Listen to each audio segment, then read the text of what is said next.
Good evening. It is June 1st, 2020. This is the Norton Charter Commission. All members are in attendance at this moment with the exception of Dave Heaney, who is running late, and Denise, who I'm going to assume is running late. I got a text from her. I don't see anybody. Look like we have any members from the public. Oh, there's Denise.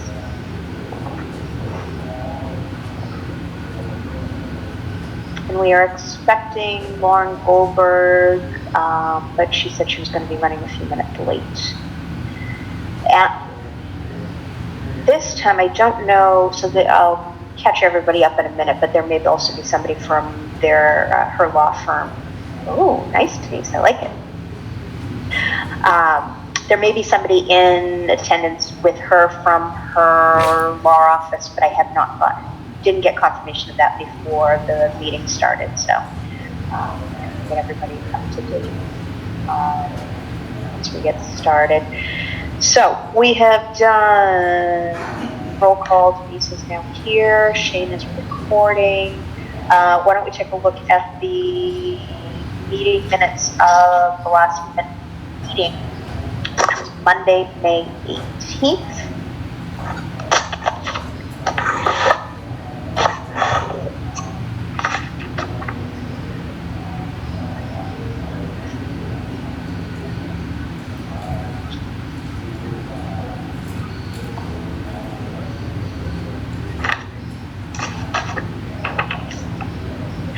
If there are no further discussions or comments, I'll take a motion to accept the meeting minutes of Monday, May 18th, 2020.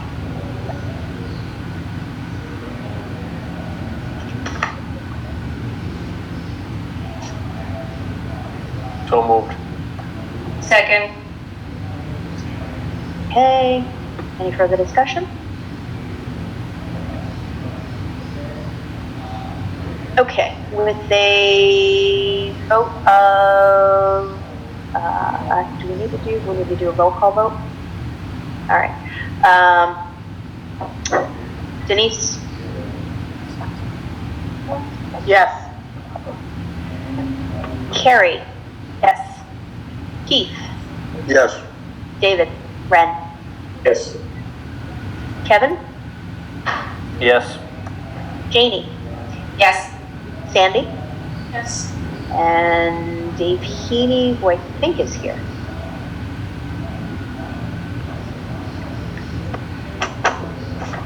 Who's Dave Heaney? Hey, sorry I'm late. I'll turn on my video when I'm done eating. Okay. Do you have a vote on the minutes of May 18th, 2020? I read them. I thought they were fine. Okay. Minutes are accepted of Monday, May 18th, 2020. All right. Hey, Sandy, you and I probably need to get together. I need to sign a bunch of these, don't I? Yeah, definitely. Yeah, sorry.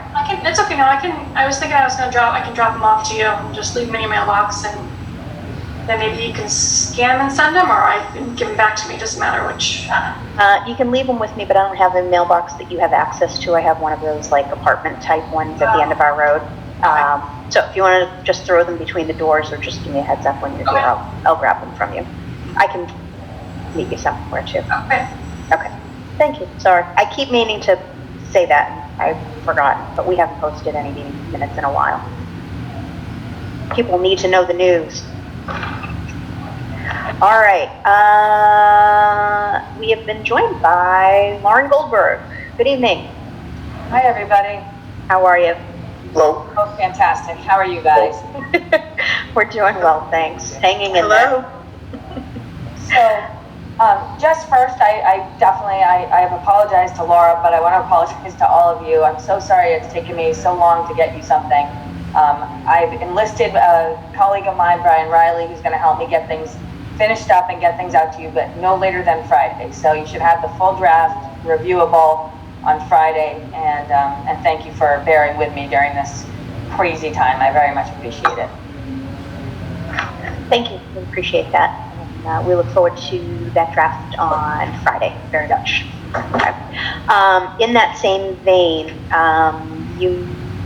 Lauren, you may or may not be aware, I think the Attorney General's office copied you on a response to a letter that we had written at the suggestion of Senator Feeney, with whom we met about 6 weeks ago now. That was his suggestion at taking a first crack at seeing if we could get an extension to a couple of the statutory deadlines, specifically with regards to the date the draft charter and report are due, as well as the final. And we were asking what our chances of getting a 4 to 8 week extension on that, knowing that it was not really going to affect any of our further timeline, considering the election is not until next April. Right. He suggested we start with the letter, go to the bodies that the draft and the final report have to go to, and see how we made from there. As you could see, did not get very far. He did not think we did, but he thought that was that was the preferable first move. I did just get an update from Senator Feeney, and this is to update everybody else as well. Last Tuesday, I had followed up with him, and he had come back and said that I'll read it verbatim. We have a municipal bill that is being drafted by that committee. I'm advocating for inclusion of our Charter Commission language in that. I hope to have more information by early next week, meaning this week, on the timing of that bill. Happy to discuss in the coming days once I get information from the relevant committee with you and the team by phone or Zoom if that works. And that was from Senator Feeney's office. Prior to that, he had indicated he was in support of having the municipal committee draft some legislation.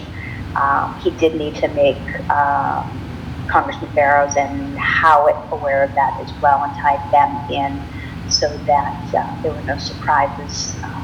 That he was hoping that could be accomplished.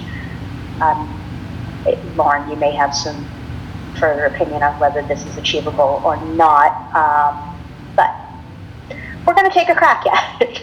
Sure. Thank you.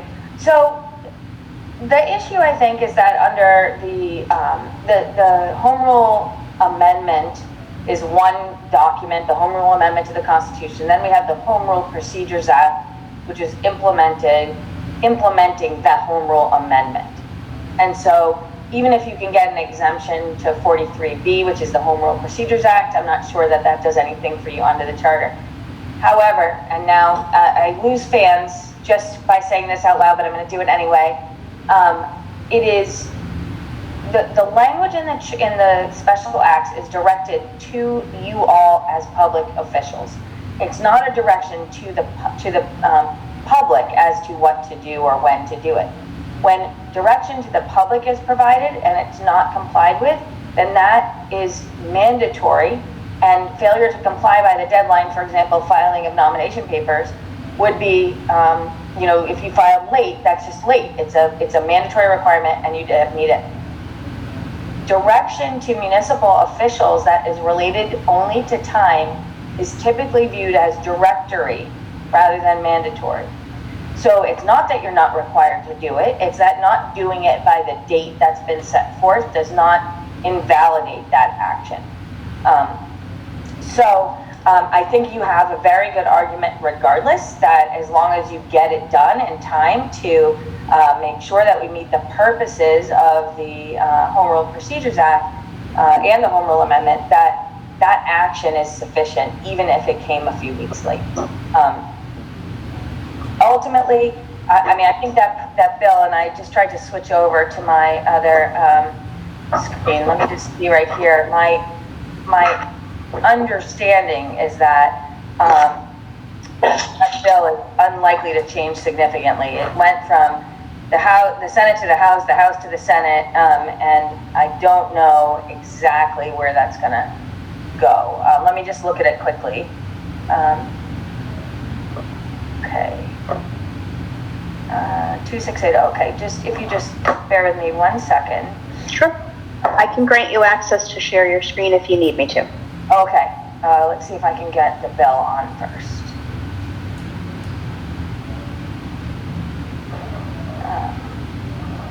Senate. 260.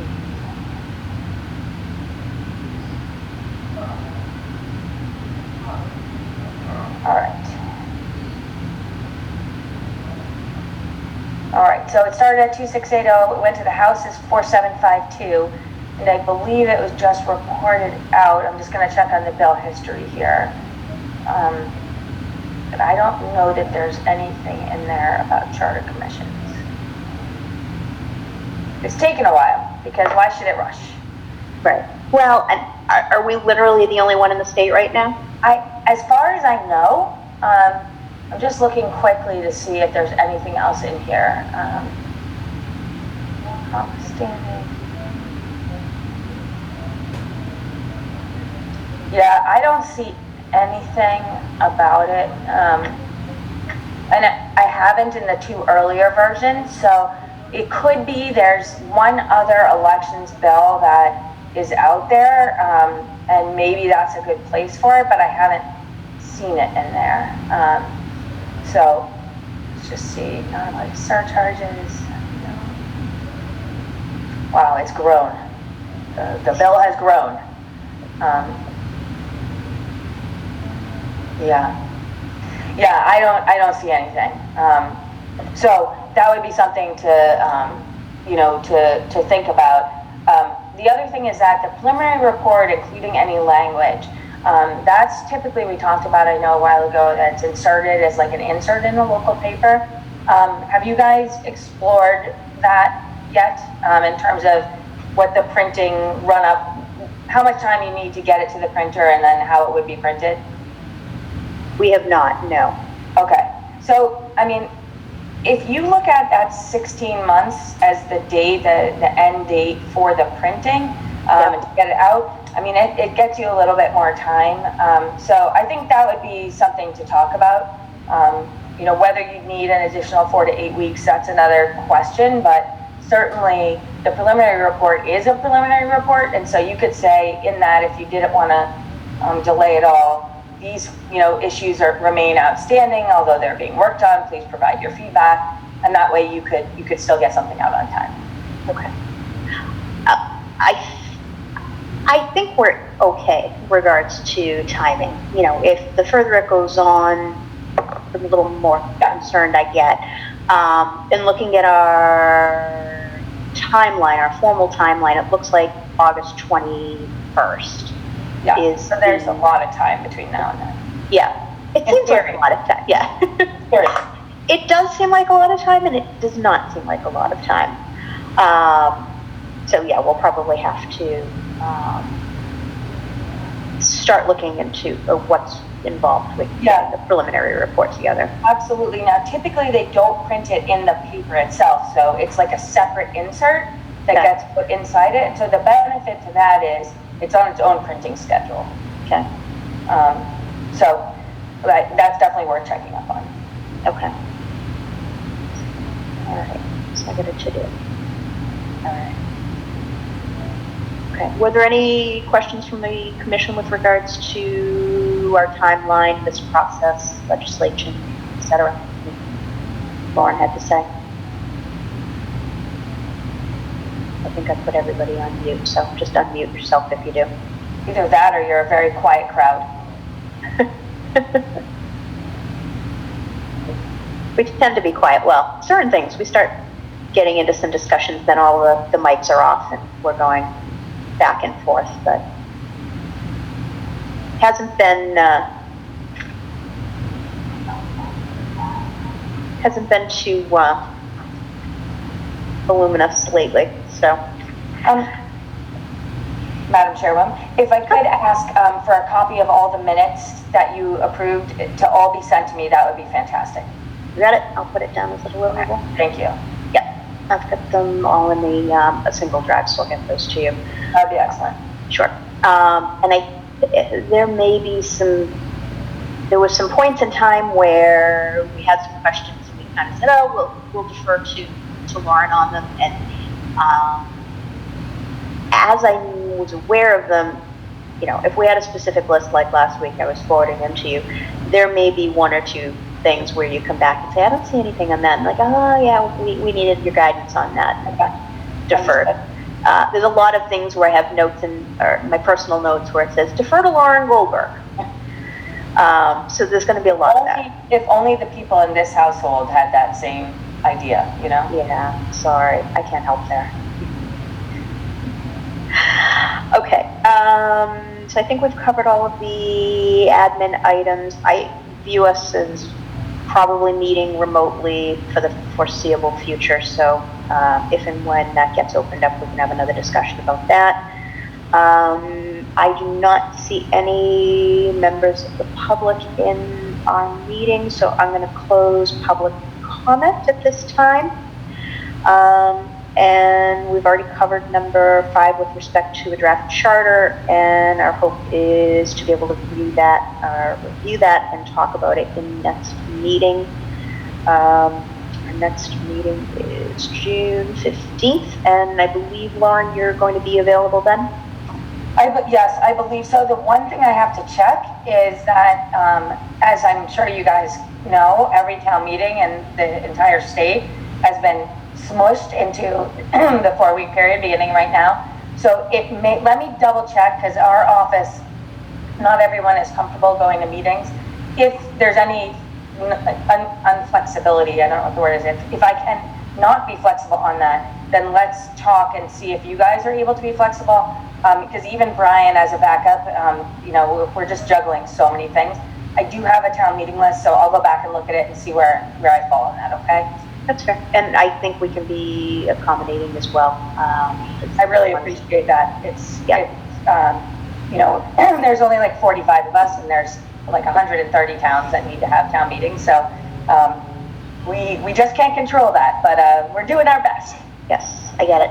Okay. And Laura, just as a heads up, Carrie cannot make the 15th. I actually have to attend Milton's town meeting. Okay. So, for work. Okay. All right. I'm going to forget that by the next meeting, but I have it in my notes. I can shoot you an email too. That's fine. Yeah, when I send out the agenda for the next meeting, just remind me of that.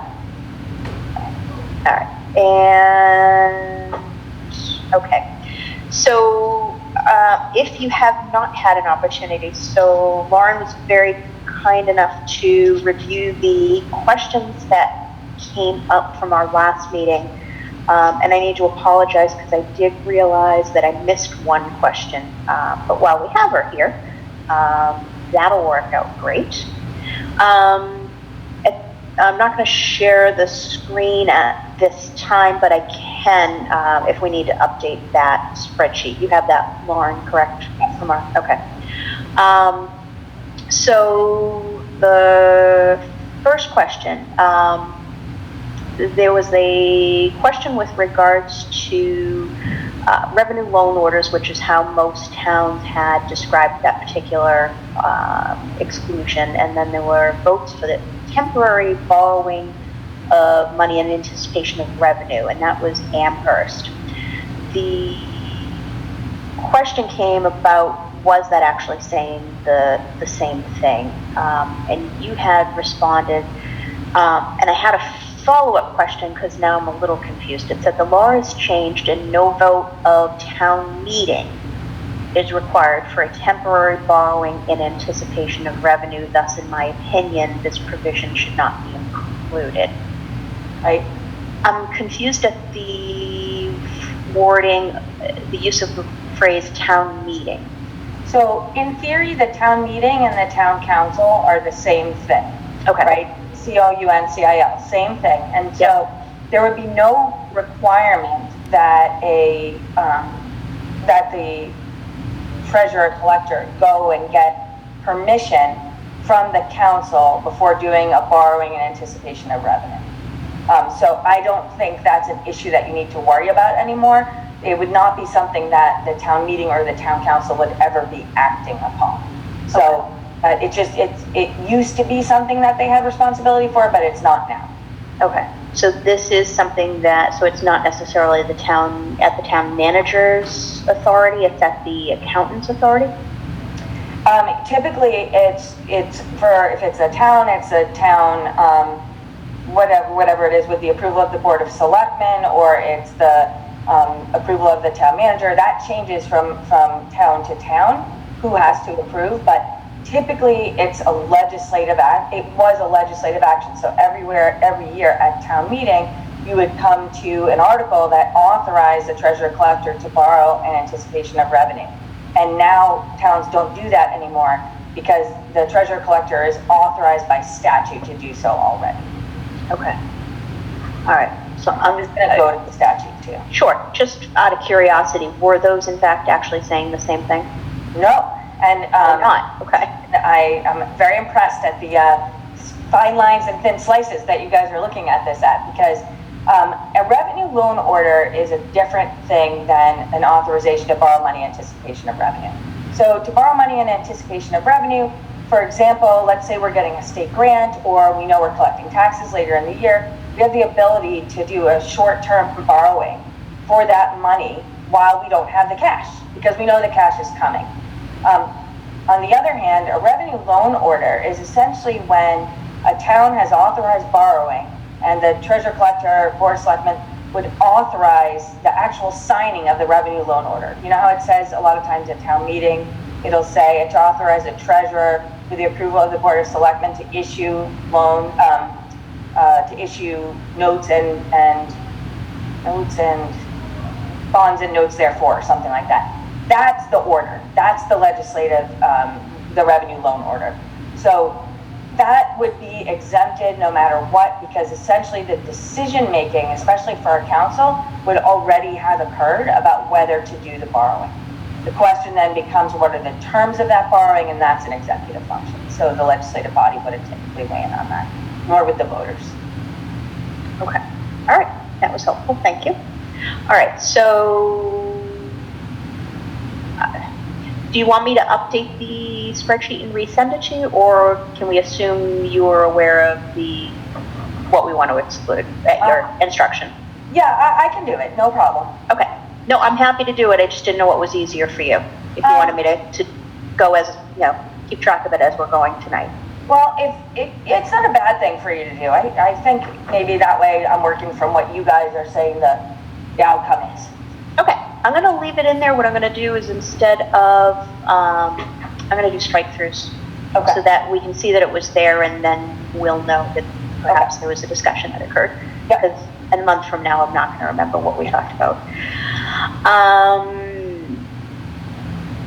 Okay, so one of the questions we had asked, were there any measures that you think we should also exclude that we may not have run across? And you had commented that there was no quote-unquote right way to do it. The option selected looked appropriate.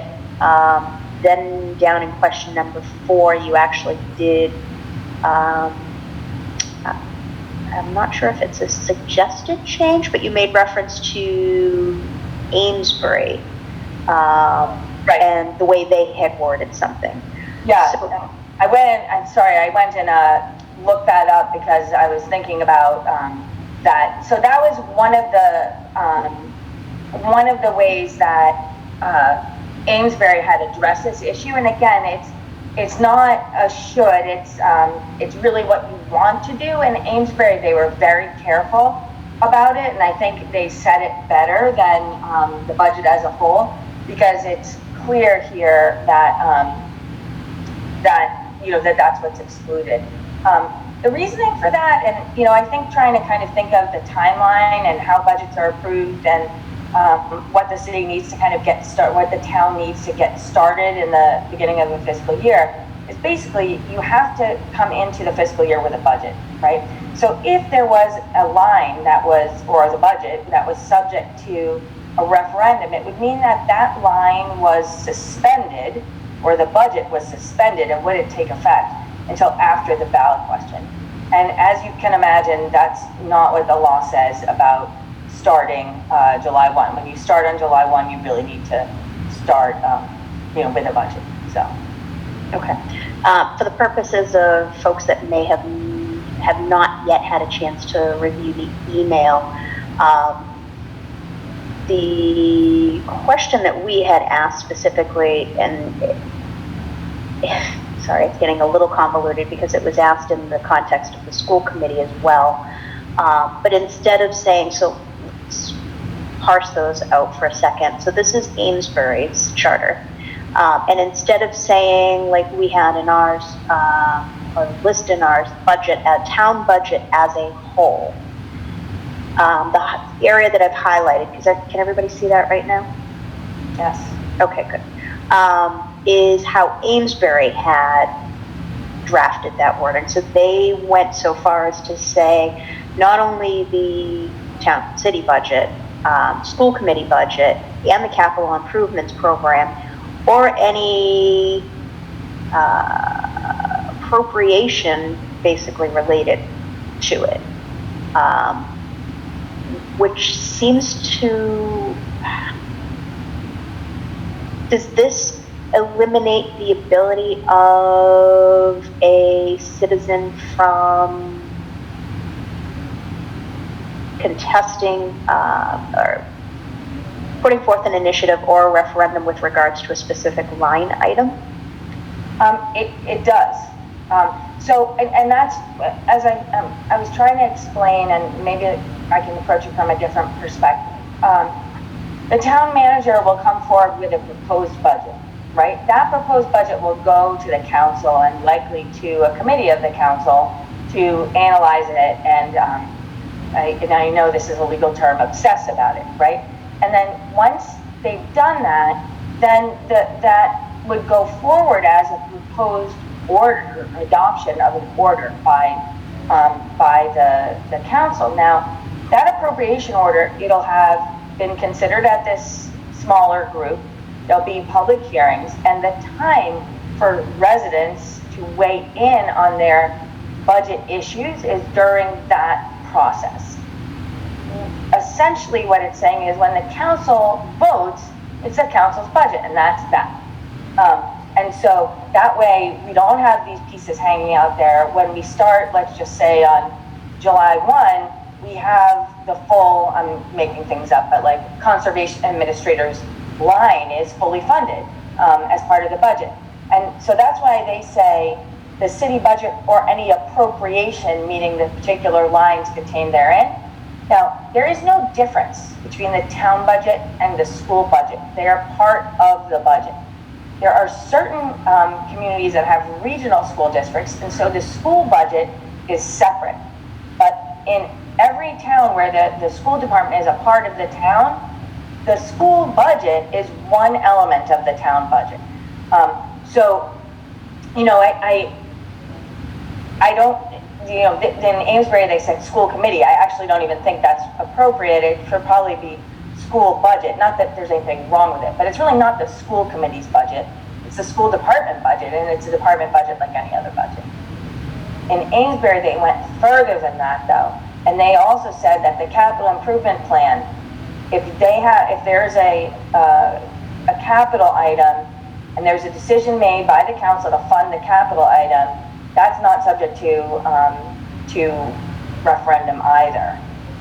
Again, the reason being that the capital program would have been vetted by the right committees. It would have been the department heads that wanted something in the capital program would have advocated it for it already.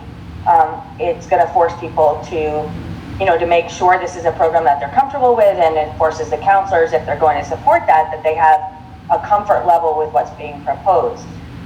So, for example, if the council was asked to fund a new wastewater treatment plant or a new recreation field, the opportunity to advocate and lobby on that would be before the vote.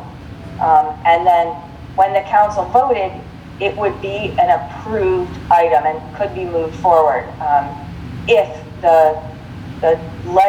if the executive side decided that was appropriate. So in theory, council could approve wastewater treatment plant, but the community outcry is huge, and so the manager says, you know what, now isn't the right time for this, not with that kind of a response. So it's just allowing the government the business of governing. But again, I think the capital improvements program goes further than a lot of the referendum provisions do. The regular budget, including the school budget, though, I think that's really a continuity of governance issue that is, really difficult to address if it's subject to referendum. And I think the language committee, the budget as a whole was meant to mean the entire thing. The whole budget is off limits. Again, there's public hearing processes, there's, two readings, there's a public hearing, so all of those things. Okay, so you're saying that by stating the budget as a whole, it was already intended to include any specific line item. You couldn't just challenge the budget in its entirety. You also could not touch. That's right. Okay. Okay, that's helpful. Does anybody have any questions on that?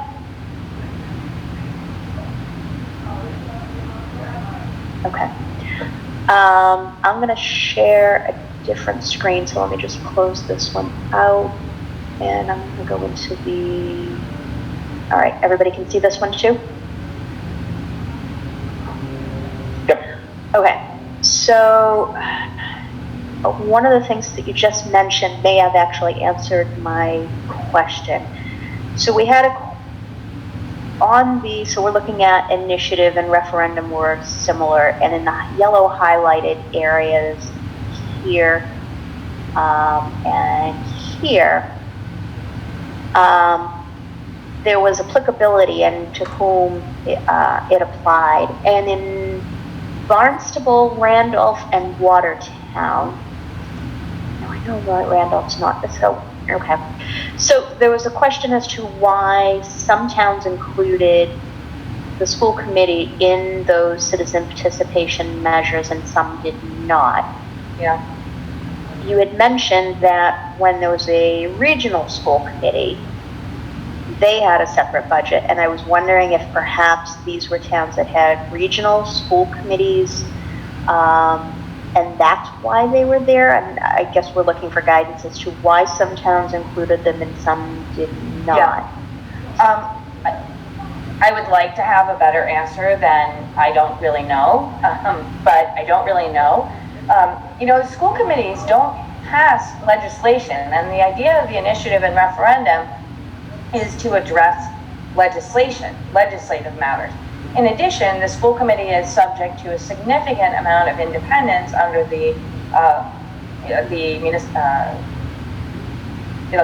under the Ed Reform Act. And so I just don't see what the town could force the school committee to do. The whole idea is that even at town meeting, for example, when we see a school committee budget, even if we vote on the quote-unquote lines, we're not restricting the school committee. They can spend the money how they want to spend it. So I don't see what kind of legislation that the school committee could be approving or rejecting that there would need to be, or it would be appropriate for there to be a referendum. On the other hand, and this is something that we were discussing, it does seem to me that the town may want to provide a citizens initiative or a citizens petition model to allow entities to get onto the school committee's agenda. Because that I could see being a different issue. Wanting to weigh in on policies that the school is going to decide, wanting to weigh in on whether there should be French for 7th graders. Those are the kinds of things people might be wanting to talk about, and they wouldn't have access to the agenda unless there was a mechanism that provided for it. Okay. Sorry, Carrie's having connectivity issues, so she's coming in and out, just so you're aware. I may have to let her back in if she drops off. So are you of the opinion that when we first looked at this, we were kind of unclear as to whether or not we should, given that half the towns that we're looking at in comparison were including the school committee, we decided that we did not want to be responsible for making that decision for them. I have reached out to the school committee and one of the members, and they have been in discussions with some other members. They seem inclined to go along with that. At least from what I understand, 3 of the 5 that have been they've had discussions with seemed inclined to include themselves in the citizen participation measures. Well, would you warn against that?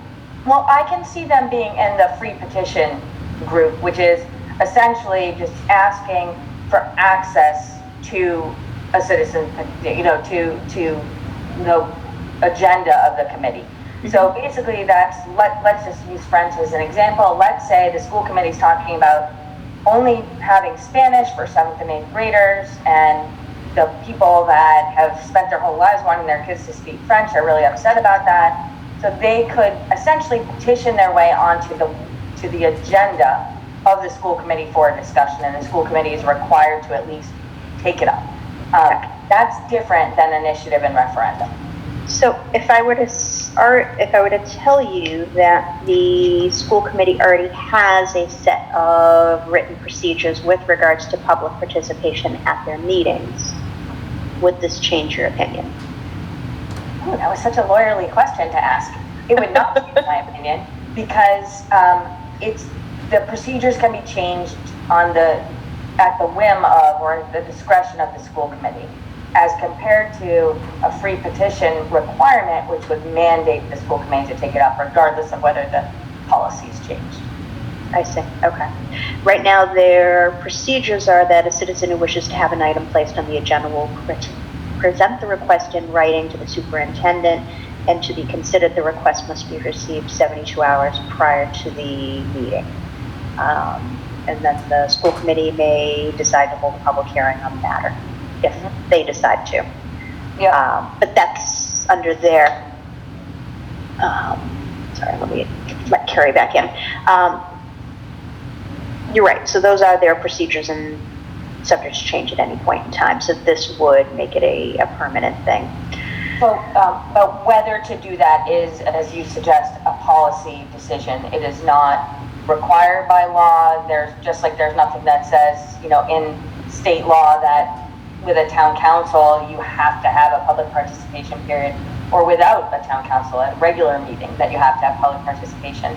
That's completely at the discretion of the municipality, and, at the discretion of the voters when they're acting on something like this. Okay. What is your opinion on leaving them in initiative and referendum measures? Yeah. Would you suggest against that?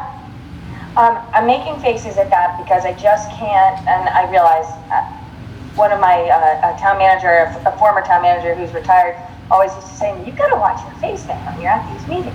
Well, I didn't mean to make faces.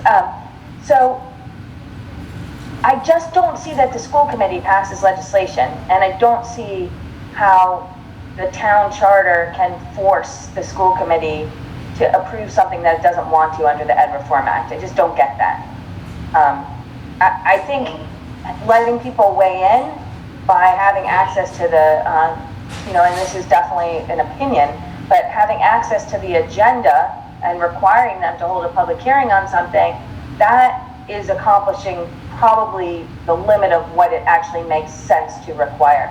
Because frankly, and ultimately, you're electing your school committee to make the decision about whether to have French in 7th grade, and they might have a really good reason that's completely unrelated to the reasons the parents want it, and they're supposed to have the freedom to make those choices. So I would leave them out of the initiative and referenda if it was my charter to write, but because it's your charter, you get to make the decision. Okay. Can you, just for my own edification,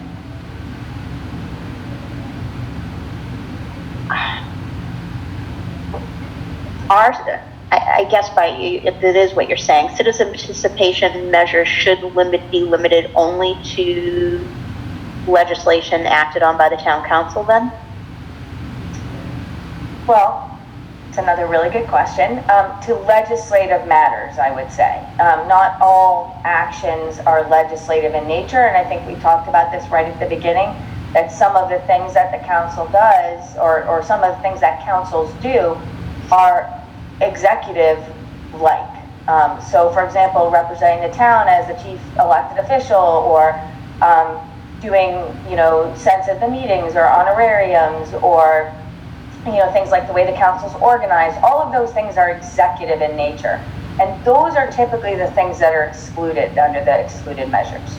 So what's typically allowed to be the subject of initiative or referendum are essentially, policy decisions that are etched in stone, that are laws, as compared to administrative or executive functions that are not necessarily the subject of legislation typically. Okay. Does anybody have any further questions on this particular question that we had posed to Lauren? All right, hang on, I gotta make sure I can see everybody. I've got a smaller list here. Yeah. Okay, I can see everybody now. Everybody's good here? All right, let's move on. Thank you. Okay, so I think we've already answered question number 4 as part of question 2 and 3. Just for edification, the question number 4 had to do with the applicability to the school committee budget. And I think we've already discussed that. If everybody's comfortable, once we've gone through the questions that we had for Lauren, we can let her go and then have a discussion as to whether or not we want to look to adopt something more along the lines of what Kingsbury has. Discuss the pros and cons of that. All right, so we had the question, somebody had raised the question last week, and I forget what was Sandy or Carrie, and the question was asked if this had to do with moving under recall, and if so right now our charter precludes anybody who's the subject of recall from being put on the ballot for election from that same position. And we've been going back and forth, and some of us are inclined to keep that, and despite all of the guidance from town council as to why we should not. So the question was raised last week, if we were to present a draft charter still precluding that, would the Attorney General's office reject it? And I'll read you Lauren's, I'll let Lauren actually just speak to it, and just kind of shorthand, she had actually sent the question to the Attorney General's office, not identifying us specifically.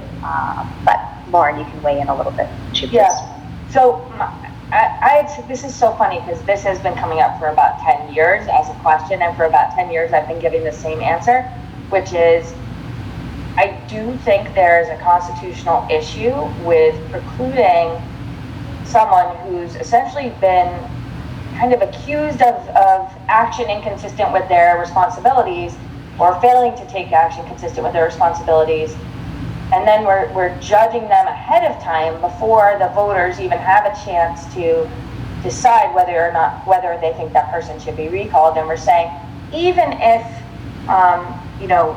that person didn't do this thing or didn't fail to do this thing, we're not going to allow them to appear on the ballot. Now, I think Fall River, the situation in Fall River with the mayor actually being re-elected after he was recalled, that is the first time that that's happened here, but it's always a possibility. So I certainly understand the inclination towards not. I did have a preliminary conversation with the AG's office, and suffice it to say, they were like, "Oh, good question." In kind of the same way that you guys have been talking about it, because you can see why it makes sense, and you can see why it might not. Under the Constitution, the town does have the ability to establish qualifications, and typically we say that a town can restrict appointments because the person Because the qualifications for appointment are different. The qualification to be on the ballot typically is that you're a registered voter in that town, and that's it. That's all.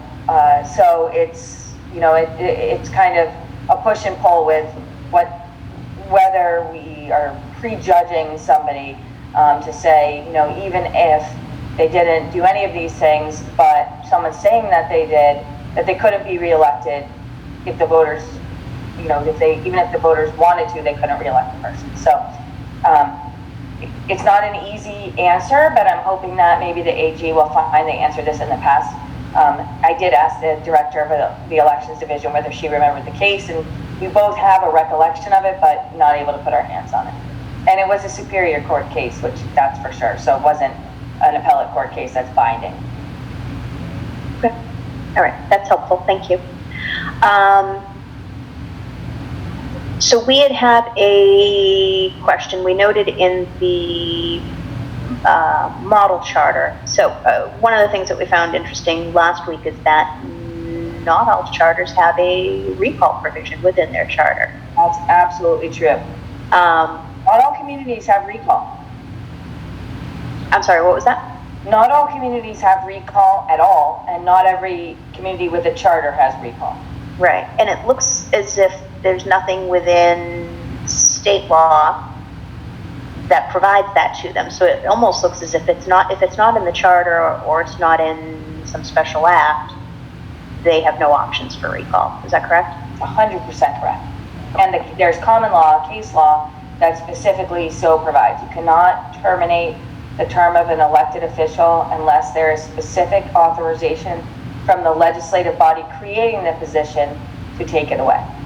Okay.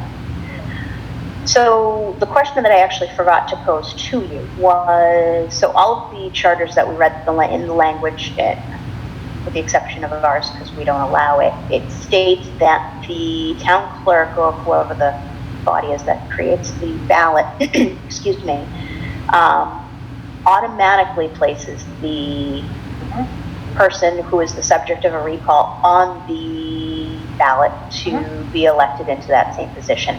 Yep. Is that required by law, and can we require the subject of the recall to initiate that themselves, like another candidate? Because recall itself is not a creature of state law, you have the ability to impose the requirements that you believe are appropriate. So certainly it could be that any person who wants their name to appear on the ballot has to circulate nomination papers. Okay. I think the policy reason for not requiring that is that they've already done that. They've already circulated nomination papers and they've been elected.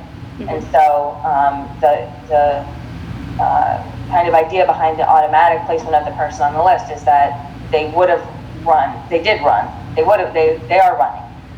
Some of them say that they shall automatically appear unless they request that their name does not. So right. Yeah, I think everybody that we read, it read that way. And we were more, I think, as a group, more inclined to make them go through the process of having the petition signed, just like another candidate. So one of the things that we had talked about and that was noted within the... Can I ask a question when you get a chance? Yes, absolutely. Sorry, go ahead. Just while we're on it, wouldn't that be running for a position that someone already has? Like, can a councilman take out those papers and run for a position that they technically already hold and haven't been recalled for yet? I don't think there's a great answer, because in reality, when someone does, like, let's just take the Fall River one, the person's name appears on the ballot for the position that they currently hold. And the idea is in some, weird situation involving mathematical calculations that a person could actually be recalled and then be reelected. I think the same thing would apply, but I do think it's unusual to have nomination papers be circulated by the person that's already in office. I think what we have to think about it in our heads is, though, it's as if they're running for a new term. So it's because if they're recalled, then they're running to fill a new position to fill a vacancy. Whereas they were in their original position with a term ending at the end of the elected term. Okay, thank you. Thanks. So the question that came up last week, and we want to get your thoughts on it, were with regards to if we decided, and understanding, I guess we have full discretion as to however we want to do this. I guess now probably looking more for your opinion, if we wanted to, instead of having the election in concert with the recall, if we were to postpone that to a later date and conceivably up to the next town election, and use another manner to appointment, for example, to fill that vacancy. So if that person was recalled. Yeah. Under the proposal that you have, you're going to have the school committee elected and the council elected. Other elected officials, or is that it? Planning board. Okay. And is there anything else? Is the Board of Assessors? Board of Assessors stuff? I think so. Hang on, I'll tell you what's currently. So housing authority, we have to leave that as elected, correct? Some housing authorities are appointed in cities. Okay. In theory, with a town council, you are a city. But I know, that's another place I lose friends. But once you have a representative form of government, you're considered in theory a city. You can leave your housing authority as is, or you could convert it. Okay. There's so much in looking at what we had is. Sorry. That's okay. Nope. And looking in what we currently have, I don't think we made any decisions to change anything, with the possible exception of water and sewer. Our water and sewer commissioners are currently elected. We are going to try and move forward with a DPW structure. And so they would come out. Other than that, Board of Assessors, Planning Board, School Committee, Housing Authority. Okay. So let me say that there's a provision under state law to fill a vacancy in an elected position, right? Chapter 41, Section 11. It basically says that for the school committee, planning board, Board of Assessors, water and sewer, housing authority, that if there's a vacancy in that position, it's appointed by a majority of those who are eligible to vote on the Board of Selectmen and whatever the committee is. Okay? So if, let's say, there's a planning board vacancy, an elected position, and it's vacant, then the Board of Selectmen, in consultation or with the planning board, can appoint a person to fill the vacancy until the next annual election. So that's the general rule, okay? And that's what would apply if you don't have language about filling the vacancy through an election. Now, for the school committee and the town council, another thought might be to fill with the person at the last election running for the spot with the second highest number of voters until the next election. Or in theory, you could leave a position vacant until the next annual election. So there's no one right way. The issues really come up with these multiple board appointments is that, let's say the school committee thinks X, Y, or Z person would be great, but the Board of Selectmen thinks X, Y, or Z person would not be great. Well, now you have this kind of division down the line. So that's why some communities do like to use the automatic billing. So the person at the latest election who received the highest number of voters, other than the person who won. But some towns will fill that as well. They shade that appointment process by saying, provided that that person got X percent of the vote, 30% of the vote, something like that. Because, there are times when the next highest vote getter might get 3% of the vote or 7% of the vote, and clearly people didn't vote for that person. So, and it's not as though they didn't make a decent showing. Of course they did, but the vast majority of people actually voted for someone else. and it wasn't, a close, a huge showing on the part of the person who didn't get the highest number of votes. So that's kind of the downside of filling it like that. But, to have 2 elections is a lot to do recall. It's a lot to decide whether to recall someone. It's a lot to decide to elect someone else. So I could see there are a few towns that do fill them at separate times. But, it's expensive to run a special election. So, I think in thinking about it, you probably want to decide, should you have a vacancy on anything besides the council and or the school committee be filled by, an appointment process? Or do you leave it blank? Do you leave it open for the next several months until the election? There's not a requirement that it be filled by election. Is a short answer to all of that.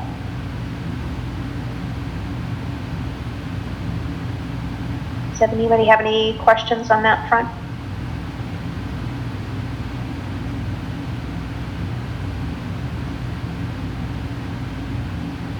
Nope.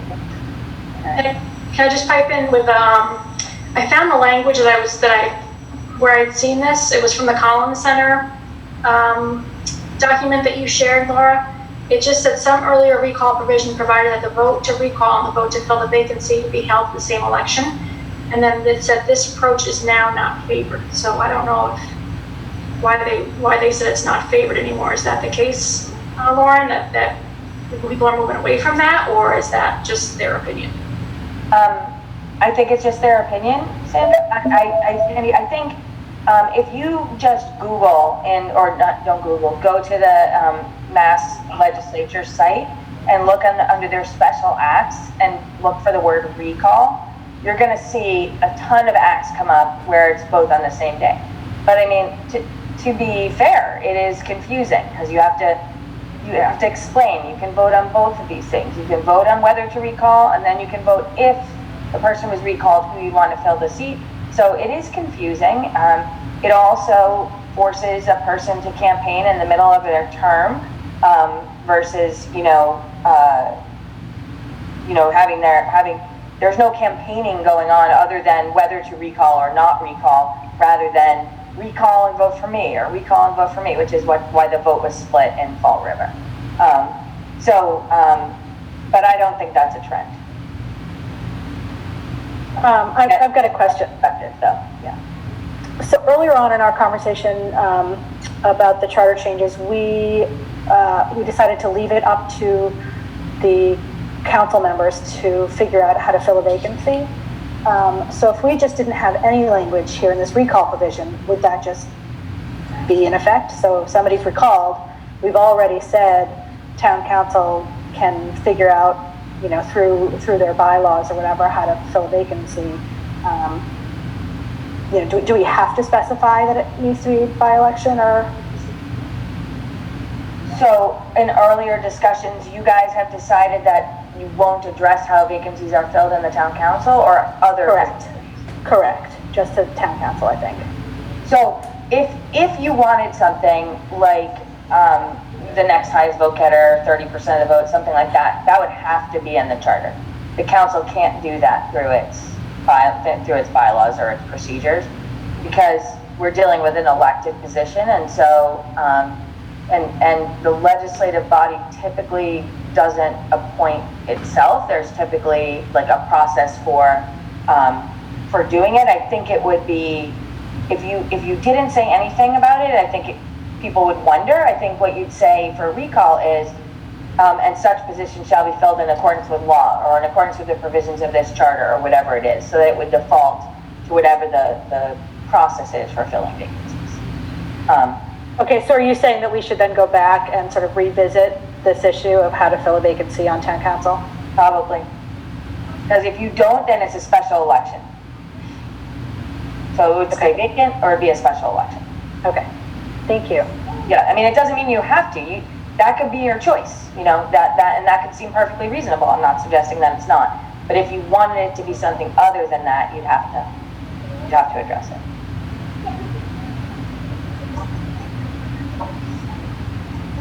Okay, so we have more work to go back and do.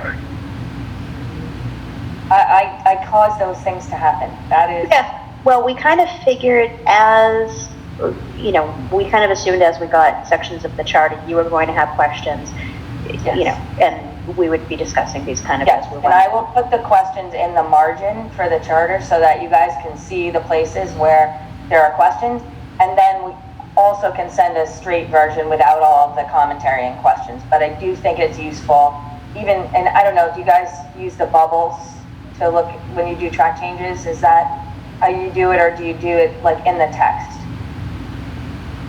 I do the comments, yeah. Okay. Outside Well, comments. I'll put this stuff in the comments, and then if anyone has a problem, I'll send a PDF of it that way as well, so you can look at them all at the same time. Great.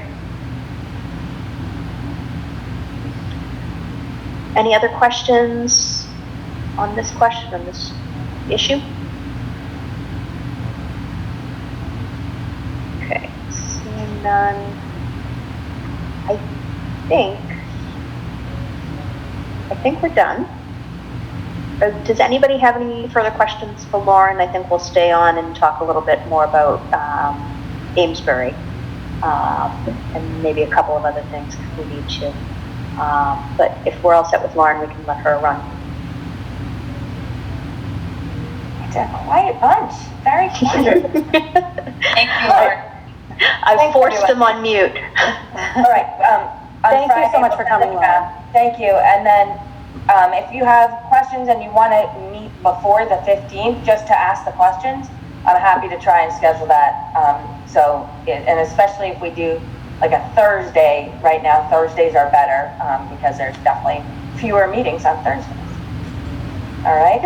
Awesome. Okay. Thank you very much, Laura. Bye-bye. Thank you so much. Appreciate it. Thank you. Bye, Lauren. Thank you. Bye. All right. Let's see. I have too much paper. Okay. So we had questions with regards to, let's go back. I'm going to share my screen and go into the spreadsheet again. You guys over here. All right. So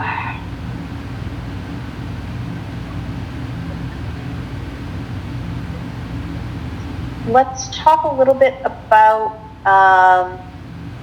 specifically the school committee. Having now heard from Lauren and what her opinion is on the matter, I can certainly go back and have a conversation with the school committee and explain to them town council's position on this. Are we inclined to do as Lauren suggested and leave them within free petition and remove them from initiative or referendum? Or do you think we should still leave it up to school committee to make that decision? I think we should take them out of initiative and referendum. I think we were already having some reservations because of how much of school committee's actions is based on state statute and how, you know, what would happen if citizens were trying to meddle into individual decisions and whether or not that would comply with state statute. So it seems safer to just keep them out of the initiative and referendum process. Okay. Anybody have it? I would agree with Carrie. I would agree with that stance. I agree with it too. Okay.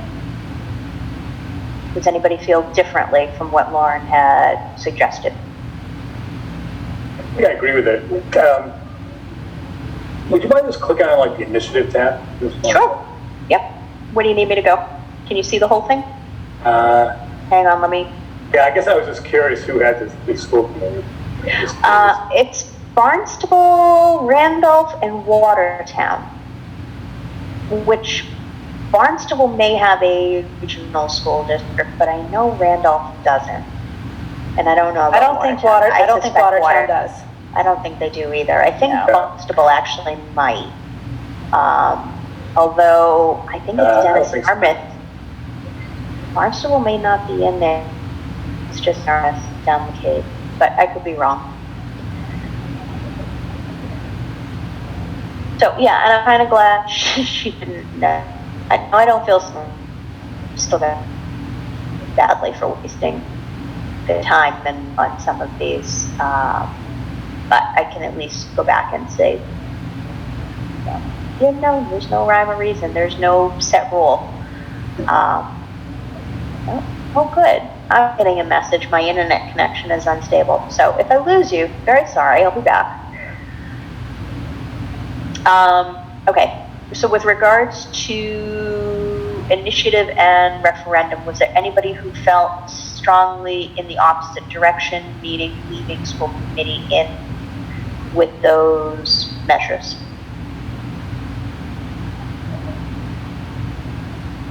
I don't see anybody. Okay. No. So we are going to make it council,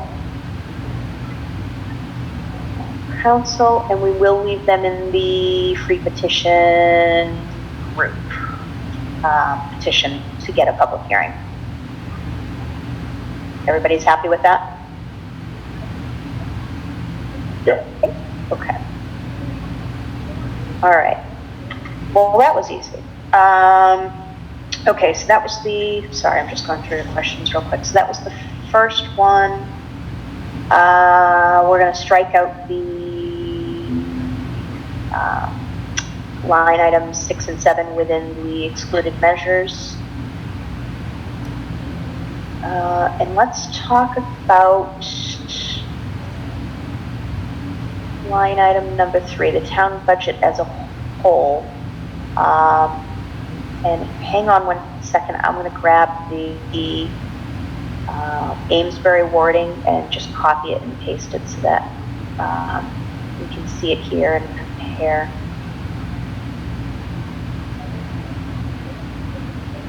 Oh, let's run that.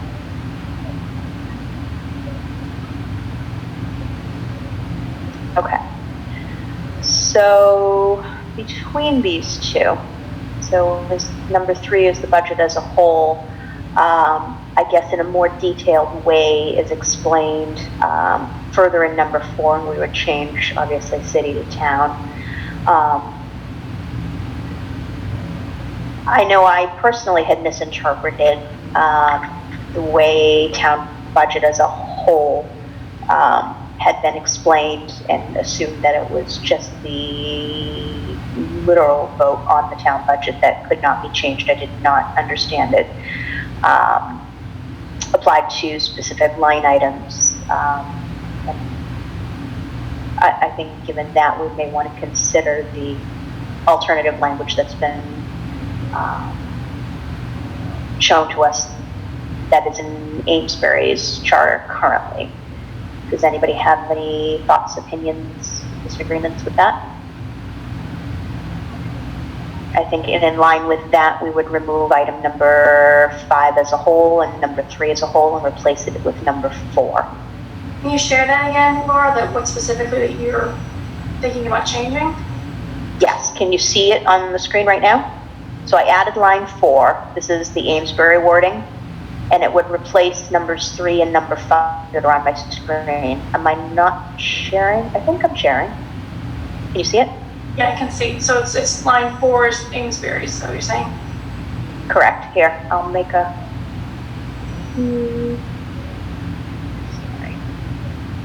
I'm going to put it in orange so that you can see it more clearly. So that's the one that's being proposed to replace the one above it and the one below it. So why do we want to make it more restrictive with the capital improvements? Or we haven't seen that with anybody else? We have not. So what's the rationale for, I guess, including that? I think probably to be most inclusive. Yeah, we've elected, well, not elected, I guess in our case, we're appointing a capital improvements committee. And they would hold did they hold a hearing? I forget what their process was. Does anybody remember offhand? I Or leaving that up to the town manager, whether he or she wanted a committee.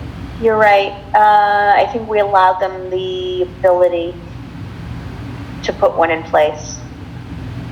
So there's a capital improvements program, but how it's carried out is up to the town manager. Yes, there would be a potential committee put in place that would make recommendations and present a recommendation, and then the town manager, I think, puts the budget in place. Yeah, they have the capital improvements, they have a meeting, and then the town manager goes in front of the finance committee with it, what they're proposing. All right, so at that point, I'm assuming there would be a public hearing? This just goes in with the finance committee, and they vote. That would be the public hearing. Yeah. Okay. I don't know. I haven't considered it. I don't know we probably should have asked her while we had her on the phone what the pros and cons were in leaving it in there. Yeah, I think she was saying, from what I gathered from what she was saying, is that similar to sort of the budget, you can't do anything, or you can't do anything if it's held up by referendum, and there's already been a lot of discussion over it, is what I think she was saying. I don't feel strongly one way or another, whether it's in here or not. Yeah. And the first part of it, isn't that the same thing as what we already said? The town budget as a whole, Lauren said, was what that meant, right? Was what any line item or, so why do we need to change the language on that when that's what it's understood to be? Yeah, I was going to say, I thought number 3 was what she was saying included school committee already. Does, but unfortunately, okay, somebody needs to mute. Oh, sorry, that's me. Someone's getting aromatherapy and a belly rub. Yeah. New puppy, sorry. I forgot my train of thought now. Hang on. So my point was with regards to town budget as a whole, I think we were interpreting it one way, and I think other people may be inclined to as well, and I think number 3, even if we took out capital improvements, kind of clarifies that a little bit more officially. But that's just my opinion. Because the way I read it was you could affect a change on a line item. You just couldn't reverse the vote on the town budget as a whole. That was how I was interpreting number 3 originally.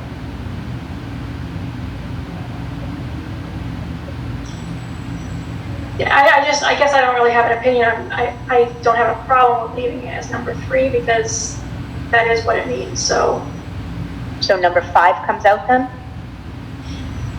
Number 5 has to come out anyway because we decided the school committee is not part of referendum and initiative anyway. Good point. But is number 4 just defining number 3? Number 4 would replace number 3, and number 5 comes out entirely. So it would replace number 3, and there's still discussion as to whether to include the capital improvements program within that or not.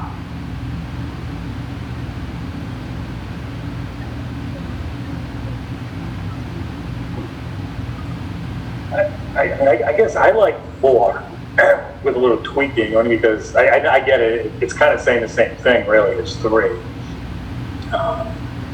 It certainly clarifies things. Yeah, I guess I'm just thinking from a layman's point of view, it's a little clearer, even though it's wordier. But to me, it's clearer. I would agree with that. And I guess it makes the point too that if the finance committee or the town council has discussed purchasing for Keith a new lawnmower or whatever he needs, and they've agreed, and there's a public meeting, and then we had a vote, we voted for it, then it's done.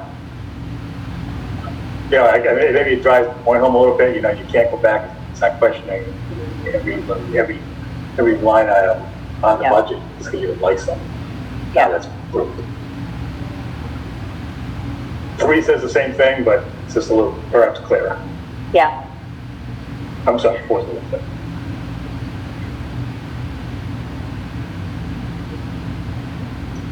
I don't feel strongly either way. So if anyone else, I'm fine with either 3 or 4.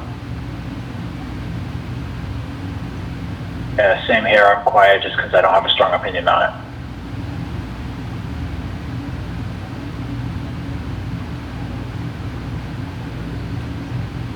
I'm fine taking out the capital improvements program. I'm more inclined to just kind of take the direction of town council.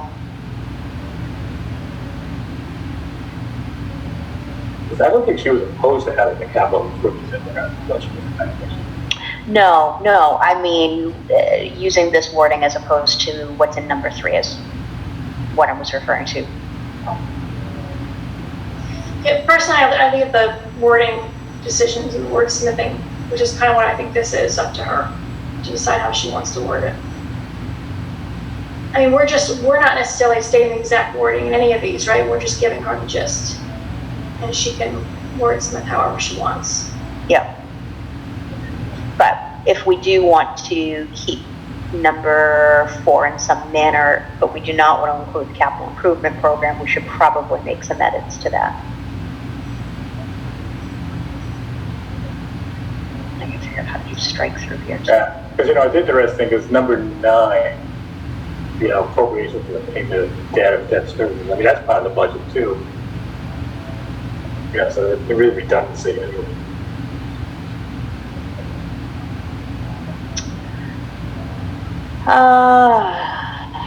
Is it though?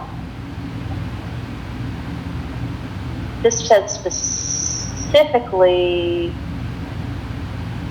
for debtor debt service. Yeah, but that's part of the budget.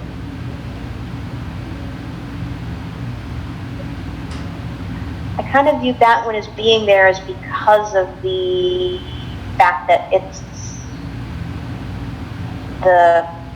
removing it puts the town in a precarious position with regards to default. Oh, and I would agree with that. But in theory, at least, it's the same thing as 3. Maybe it's making it clearer. Again, I think it's making it clear that you definitely can't touch the debt service. But I think 3 would give you the same impact. It's just that to the reader, it's clearer then. Do you think they are redundant, David Wren? Yes. I think they're redundant, but I think it's by having 9, it's clearer for somebody who doesn't necessarily understand how the budget works. Yep. And that's why I guess I was kind of leaning towards 4, because for the same reason. Yeah. And I was viewing 9 as something completely different than what was in the budget, but accounting's not my strong suit, so I'm going to defer to you. Is there any chance that this appropriation of funds wouldn't be in the budget? Like, is there any chance that a supplemental budget, for example, might be treated differently? I don't know. I'm trying to think of why you would, pull it out. Yeah, I guess my question is, it's already here and separate, and if number 3 was already stating what was in number 4, then why was there a number 9 in every single charter? Right. But that's what I'm trying to say. Like, maybe there is a reason that you might appropriate it differently from the budget. I don't know. Okay. Okay, so this is something I'll go back to Lauren and ask her on that, because I'm not sure we're gonna. Yeah, I don't know the answer. We'll go around and around. We could also just say we want to include this, but if this is redundant to number 3 or 4, then she can just wordsmith it, like Sandy said. Yeah. Okay, so is everybody of the same opinion that we probably do not want to include the capital improvements program within the excluded measures from citizen participation?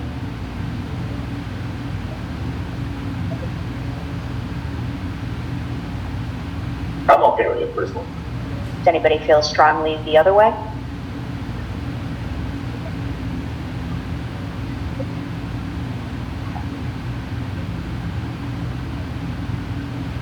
I'm just going to do a strike through of that. I've got to send this to her again anyways. All right, and then I'll put a note in there. Want to leave it in or take it out? Yeah, I was okay with leaving it in. Oh, sorry, I thought Sandy wanted it out. No, I just said I didn't care either way. I wanted to make sure we understood that we were changing it. Yeah, I was saying, I don't mind it being. I'm not gonna die over it, I just think it's easier for someone to understand versus 3. It means. Okay. All right, does anybody have, all right, so I'm going to remove the strike through of the reference to the capital improvements program. We're going to leave that in there as it cannot be touched. Everybody's okay with that? Even though there may not have been there may not necessarily be a committee to make a recommendation. It's still going to be presented to town council and whatever the finance subcommittee looks like from that point. And there would be a meeting open to the public in which discussion could be had. And everybody's okay with that. I mean, to me, the capital improvement program is the same thing as the school department budget. You know, you have your chance to come and make your comments. Yep. Okay. All right. So we're going to ask.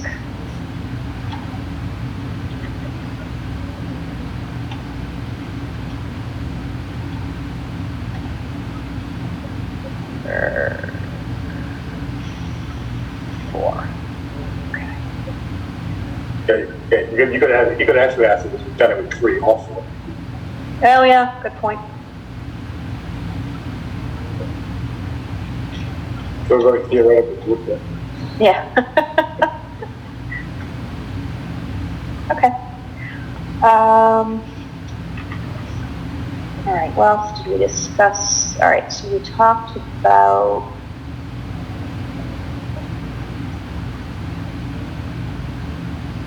so this we've decided there was nothing left on initiative or referendum. I think everybody else was happy relatively with the other excluded measures. Let's just talk a little bit about recall, and it seems like we have quite a we essentially have the ability to do pretty much whatever we'd like here.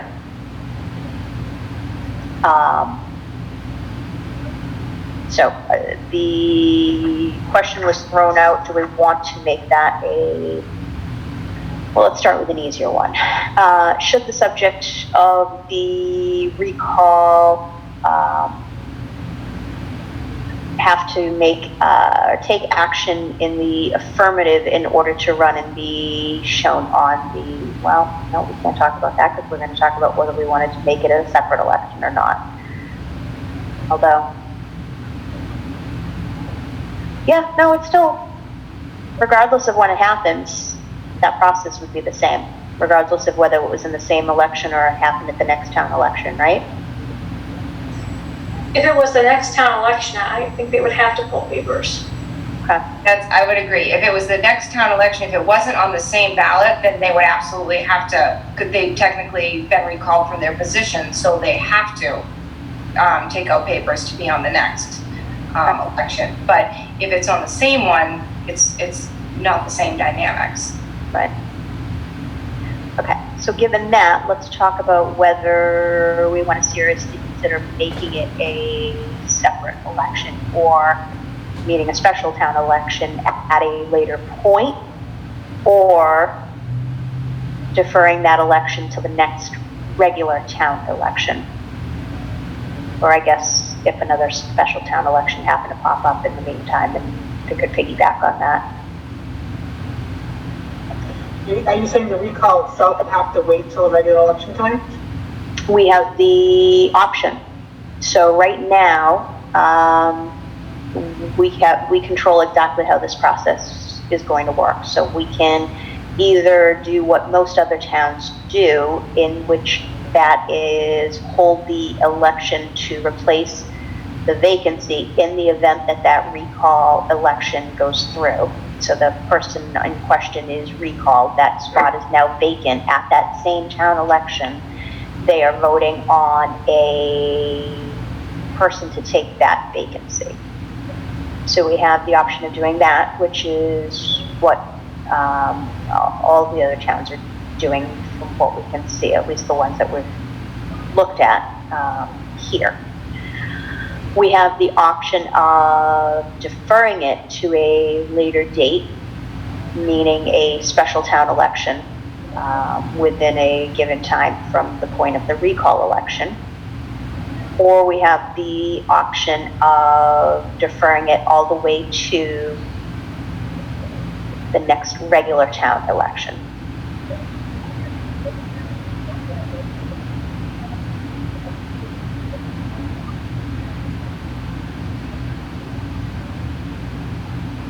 Does anybody have a strong opinion about one over the other? I would say the strong opinion, but I would vote for the option A, where they're both recalled and elected in the same election, which I'm assuming is a special election. It's a recall election at that point, I think, is how it would be referred to. Right. Whether, does that go by the term special election? It is a special election. Right, it's off cycle, so yeah. Yep. I think for clarity purposes, we'd refer to it as a recall election. I'd have to go and see how the other towns, at that point, it's just semantics, what it's called, but. Yeah, whatever you want to call it, I'd say do both at the same time. Okay. I can see the benefit, there's definitely a benefit of doing it then from a cost perspective. I can also see the benefit of deferring it for a period of time to kind of allow for a cooling off, I guess is the best way I can describe it.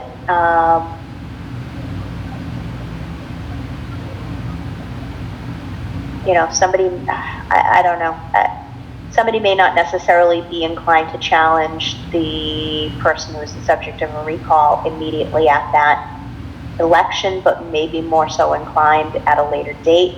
I don't know, does that make sense? It's the only way I can think to describe it as a bit of assess the situation and... Can't we put somebody in there? Can't the selectmen or the council pick somebody until the next election? Yes, we have that option as well. Well, I thought she said we couldn't do that because you can't have them picking their own I thought she said we could. member. I thought she said you could pick somebody until the next election, then they have to run it, they gotta pull papers. Yeah, no, they absolutely can. I think, Carrie, if you looked at some of the other towns when there was a vacancy within town council, I think there were some towns that, there was at least one that basically appointed their own replacement. That's what I thought, but when I asked her the question tonight, I felt like she gave a completely different answer. That's why I was concerned we now have to go back to... Well, we do, because we decided not to do anything, and we decide, yeah. I just think that's the cheapest way. Carrie, I thought I heard the same thing you did, where she said something to the effect of, because it's an elected position, you have to specify that. Or did we misunderstand the same thing?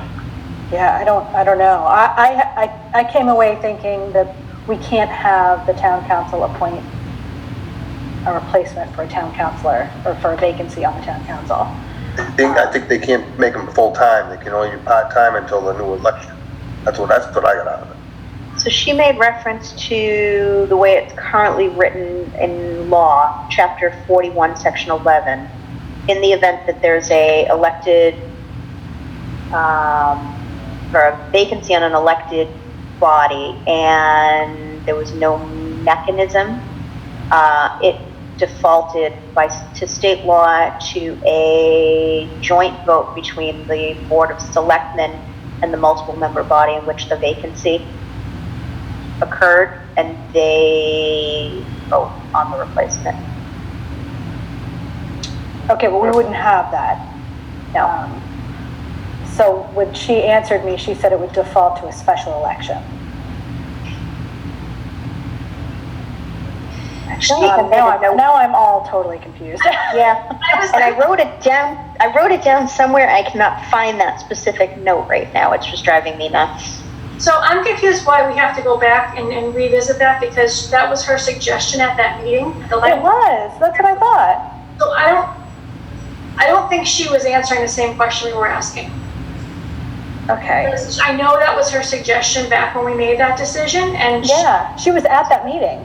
Yeah, she was the one who made a suggestion and said you could leave it up to town council to decide how they want to fill that position. Okay, I thought I was going nuts when she was answering that question tonight, because I remembered it the way you did, Sandy. Yeah. All right. I found my notes, and I do have here written down, in the event of a town council vacancy, it either stays vacant or it's a special election. So you did not mishear. But perhaps the attribution was misunderstood.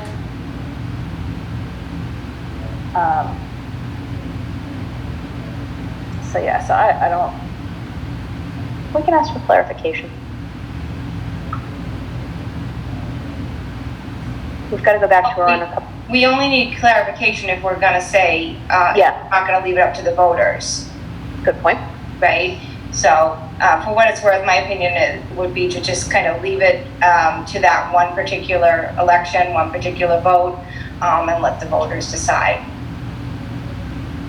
Yeah, and my only reason for bringing up the original one is, do we want to be consistent and treat every vacancy the same, or do we want to treat a recall vacancy differently? And we may decide we do want to treat them differently. I just wanted to make sure we were considering that question.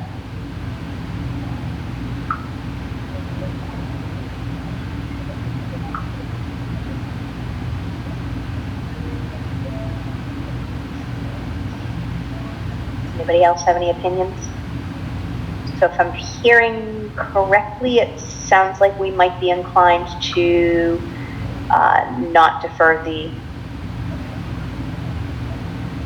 replacement of the vacancy to a future election.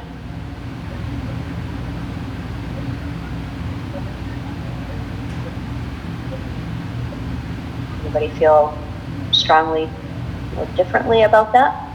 I'm fine with it. Okay.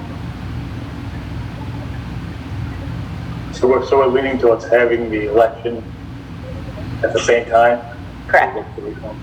Yeah, similar to how the other towns are doing it. So the towns that have recall provisions within them, yes. I think it's a funny concept, only because if you're running, you don't even know if the guy's gonna get recalled, or her. Yep. I find that weird. Well, look at the Charter Commission. Same thing. Do you want to elect a Charter Commission? If it turns out it was, Yeah, that's true. yeah. I knew we were gonna pass, so. But you're right, though. But you're absolutely right. I mean, you're right. Yeah. If I was wondering, I'd be like, geez, no, time I could be wasted. I agree with you, David. It seems like a odd concept, right, for someone to run for a position that they're already in. They really haven't even been recalled yet at that point, so they're on a ballot for a position they technically hold. Yeah. So I do find it an odd concept. I guess my reasoning is I just really don't think it's going to be a huge issue. So, I'm fine with keeping it at one event, one election, one vote, and let the voters decide. Yeah. I'm not inclined to to make it more expensive for the town. Yeah. Yeah, I think there's a practicality aspect to it too, and I hear where you're coming from. Yeah.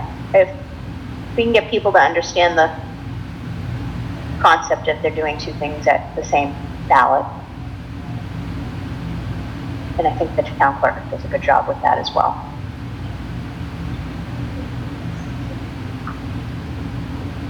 Okay, anybody feel differently?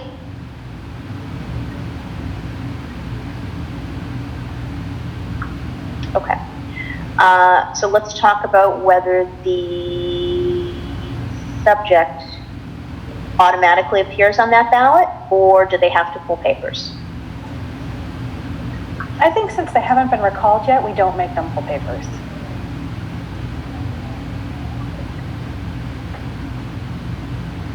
They have to take an action one way or the other. So if they don't want to run, they have to tell the town clerk to remove them.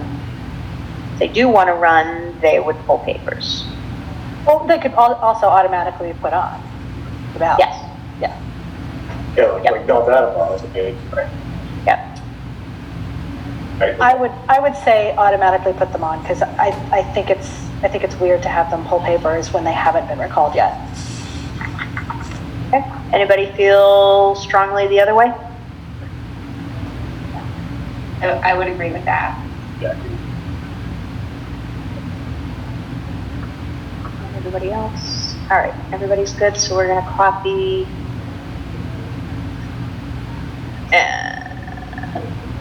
Paste.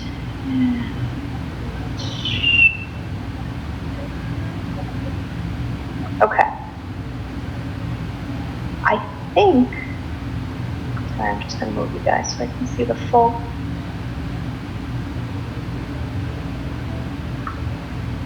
We'll make that up top. Of course, we're also still waiting for her feedback from the AG's office on whether or not we can not allow Yes. them on, on the ballot at all. Yeah, exactly, which I suspect we know where that's gonna come in. Ooh. Okay. So I'm gonna say pending AG's response. All right, we'll leave it at that. And I think everything else on that was discussed. Did I get everything? I think I did. All right, so what are the remaining questions? We talked about that. We talked about the election call. I think that's it. Did anybody else have anything else they wanted to talk about this evening? I think we still had to decide like what the percentages of signatures we were going to require, and I wonder if we want to like settle that now, or if we want to wait for a draft. I think we did. We didn't take a vote on all of them.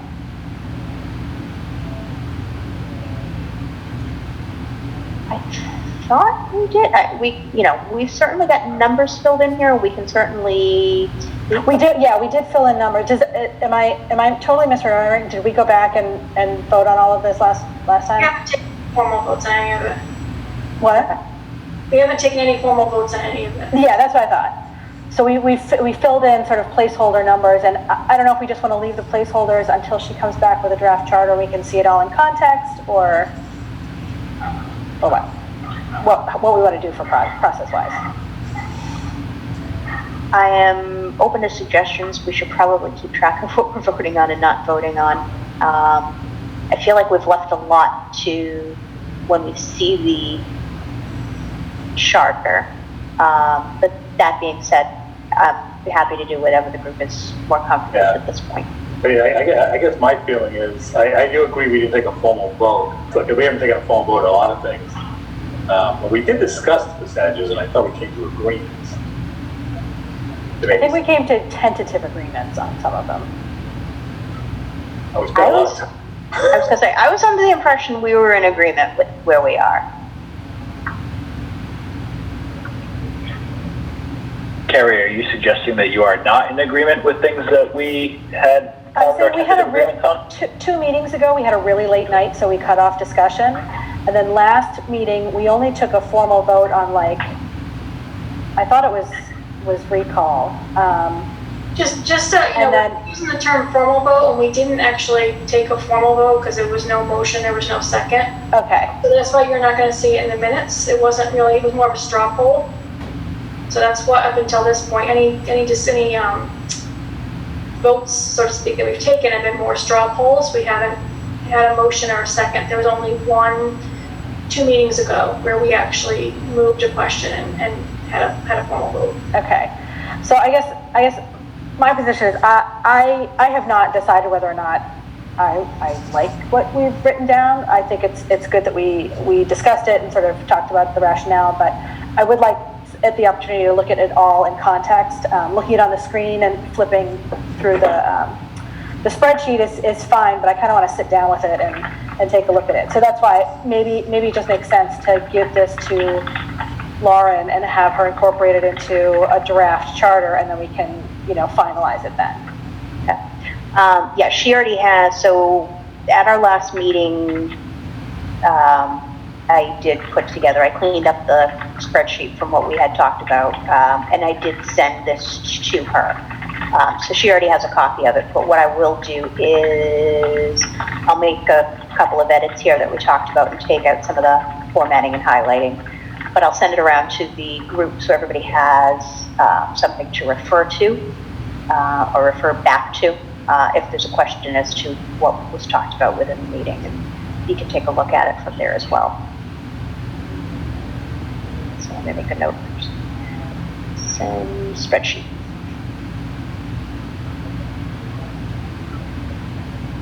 And can I just comment too? Sure. Like to Carrie's point, I some of those numbers I thought were too low as well. So I didn't think we were all in agreement on them. But it kind of brings up the question, one of the questions I wanted to ask before we adjourned for the night was, what are the expectations once we get this draft charter? How are we going to go through it? We're going to sit down with it individually, but how are we as a group going to go through piece by piece and maybe have a plan for that when we do have it and when we do need to do that? Yep. So my thought was, God willing, we'll have it on Friday.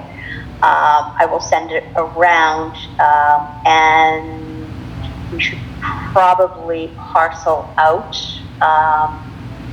In some cases, we're going to have to make some decisions because she's going to have some questions.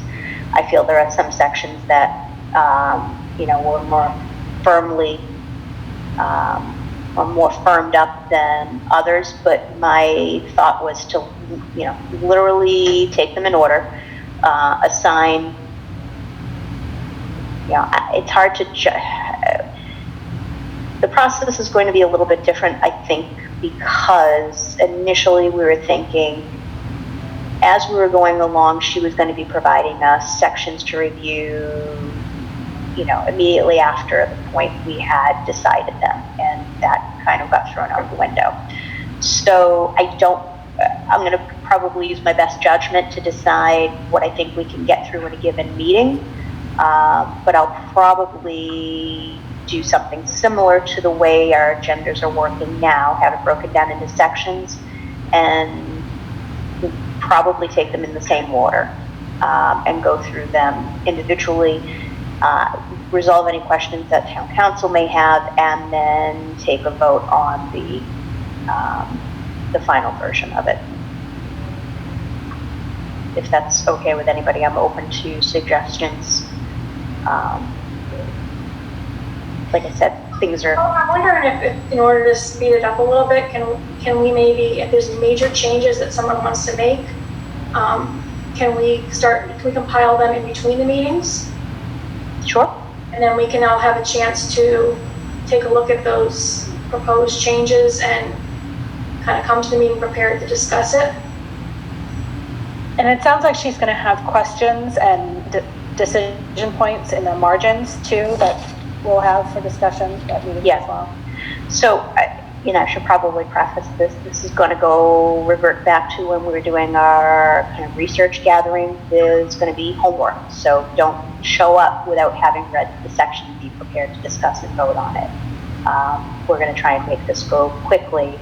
But I would ask that if it is on the agenda, and we have that section, that you have read through that section, you are prepared to weigh in on it, on the areas where town council had questions that needed to be filled in. I would probably suggest, if you are inclined to present something other than what was given to Lauren as what we feel is a proposed, not an accurate proposal, but what we would like to propose as a group. My suggestion would be to bring that up via email so that other people have time to consider it in advance of that meeting in which we're going to discuss it, so that we can kind of streamline and make this an efficient process. I would really hope that we are not going to be inclined to rehash every single thing that's in here again. We've spent a lot of time and effort in this process, and I would like to keep this as efficient as possible to the extent that we can.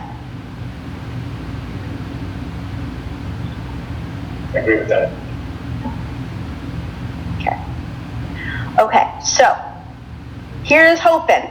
I have something to share with you on Friday. I suspect Sandy, you and or I may get calls from Brian and or Lauren asking us to maybe fill in some blanks. I'm not sure they're going to be able to gather everything from based on our meeting minutes. And I've sent her the spreadsheet that we just did, the citizen participation measures. But other than that, and Sandy, unless you've been giving her kind of things that had been decided, I know we had talked about doing that, but it was also contingent upon her sending draft sections, if you'd been keeping her up to date as to what had been decided in each of the meetings. I think up until this point I have your Excel spreadsheet I haven't given her yet, because I did not. Okay, so I've already given her that, so okay, maybe then we won't get so many questions back from them, but we'll see. Okay, so as of right now, so I'm going to send around the spreadsheet that I've been sharing, so everybody has a copy of it and can look at it and ponder that a little bit further. I am going to send all of our minutes to Goldberg. At some point, we should probably look into printing the insert, at least just to find out how long that's going to take, so that we can build that into the timeline. But at this point, we've got almost 3 months. I can't imagine we're going to need, even if we waited half of that time to look into that, I think we'll be okay. I will talk to the school committee again and fill them in on the updates from tonight. And I will keep you updated if I see anything further from Senator Feeney's office. I think that should be it. Does anybody else have anything else they want to talk about tonight? Our next, sorry, go ahead.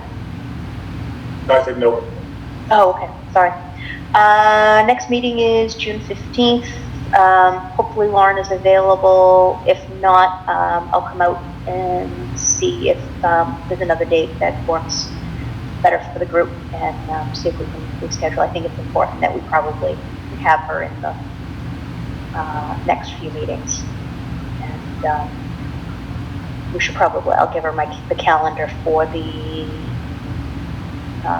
ongoing too, because at this point I think we had only had her committed through the end of June.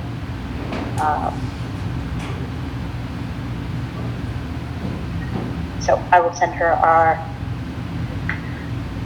schedule for the rest of the, well, forever, how long it takes, I guess, for the foreseeable future. Anything else anybody else wanted to talk about? Nope. Seeing none, I will take a motion to adjourn. So moved. Carrie. Second? Second. Kevin. Second. Okay. All in favor, raise your hand. My hand's up even though my camera doesn't work. Yep. David, raise your hand. Thank you. All right. We are adjourned, 8:52 p.m. Thank you, everybody. Carolina. Thank you, everybody. All righty. Take care. Have a good night.